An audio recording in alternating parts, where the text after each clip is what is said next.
Hello, and welcome to Kickstarter. Kickstarter is a crowdfunding website where people throw money around to make dreams come true. From publishing a book to financing an invention to making a movie, if you've got an idea, Kickstarter is the place to make it real. Remember, there are no bad ideas, just bad pitches. It might seem hard now, but after watching this guide, your project is guaranteed to get the funding it deserves. Each project has its own video where you explain what you're making and why people should give you their money. Your video should have high production value, but acting is hard and After Effects is expensive, so your sweaty middle-aged visage in front of a mayonnaise-colored empty room should be more than enough. Show off your project using friends and family who owe you after picking up the tab for that pizza that one time. Or just talk about what you imagined for 15 minutes. Kickstarter is an uphill battle. People will doubt you because you don't have a target audience or the rights to this franchise or any talent whatsoever. But that's what crowdfunding is for. Just change your pitch. You just don't have the rights yet. You don't have the talent yet. Yet is the key word that turns improbability into possibility. No matter how cynical a backer is, they can't technically prove you won't be able to deliver as long as you say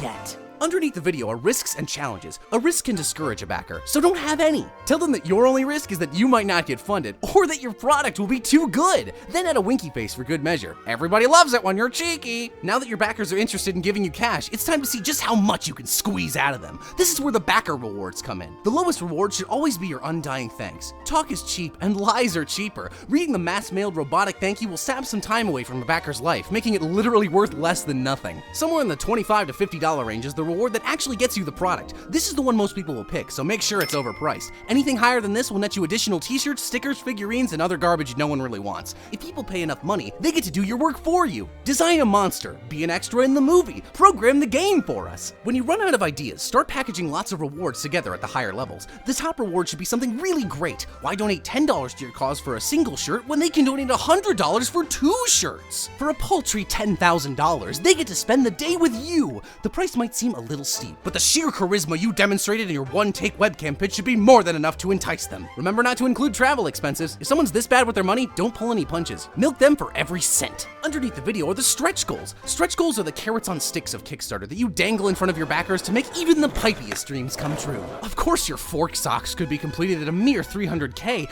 but can anyone resist going $100K more to add those lasers you wanted? I think not. You get to make the stretch goal graphics yourself. Professional projects usually have nice ones, but this is unnecessary. In fact, the worse your stretch goal markers look, the poorer people will think you are, and the more money they will give you. I recommend screenshots of Microsoft Word documents. Remember to put a bad stretch goal in between all your good ones, so people will have to pay twice as much to get the goals they actually want. Getting the funds for your dreams is great. Getting the funds for your dream vacation is better. When in doubt, take out necessary parts of your product and use them as incentive to double your cash intake. Remember, when it comes to stretch goals, you don't actually need to do them. It can be hard to meet stretch goals because you might have a job or something. Cynics might say that's the reason you get to set the goal high enough that you don't need the job revenue anymore, but they're stupid. And if someone notices you're stamping out on one of your promises, who cares? What are they gonna do, call the cops? Hey, hello?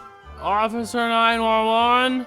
Yeah, so someone didn't do the Kickstarter I funded. Stop calling us. Making sure people know your Kickstarter exists is just as important as the project itself. The easiest way to signal boost is to already be famous so people throw literal millions of dollars at you instead of cancer research or whatever. If you're not famous, you either need to become famous, bother people who already are, or post your project on every social media site 10 times a day under a network of proxy accounts. Or you could just add the word freak into your name, because apparently that's all it takes. Now that your product is successfully backed, it's time to make it. The wonderful thing about making your product is that it usually takes about 2 years, and by that time, people have forgotten that they've even backed it. See if you can get away with not making the product at all, taking that $75K and going on vacation in the Bahamas. Is my game done? Not yet!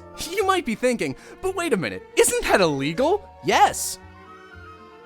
Sometimes the projects you back just turn out to be terrible. That's just what happens when you play the kick stock market. When this happens, make sure you bitch about this betrayal and about how much those $20 meant to you. That's 10 cheese sticks you can never buy. Man, it's really disappointing about that Mighty Nozzle Number game I funded. I really wanted the robot girl to have a ponytail, but she doesn't. Sir, have you ever been arrested? Not yet. Well, congratulations. Oh.